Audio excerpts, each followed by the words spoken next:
Welcome to fast learning YouTube channel. High court exams dates announce చేశారు కాబట్టి ఫాస్ట్గా revision చేసుకోవడానికి వీలుగా chapter wise bits short videos రూపంలో తీసుకొని వస్తున్నాము. మీరందరూ కూడా లైక్ చేసి సపోర్ట్ చేస్తారని కోరుతున్నాను. చాప్టర్ 2 రాజ్యాంగ రూపకల్పన.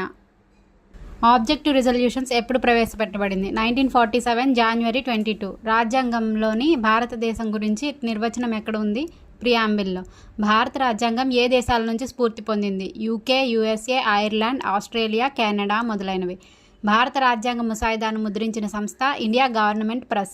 రాజ్యాంగ ముసాయిదాను అందంగా అలంకరించిన కళాకారుడు నందలాల్ బోస్. రాజ్యాంగ రచన సమయంలో హస్తలేఖనం చేసిన వారు ప్రేమ్ బిహారీ నారాయణ్ రాయ్జాదా.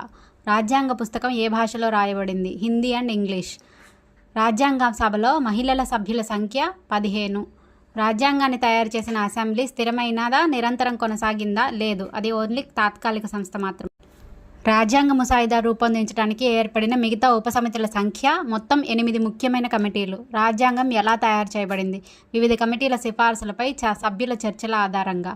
భారత రాజ్యాంగాన్ని ప్రపంచంలో ఏ విధంగా గుర్తించారు? ప్రపంచంలోనే అతిపెద్ద లిఖితపూర్వక రాజ్యాంగం.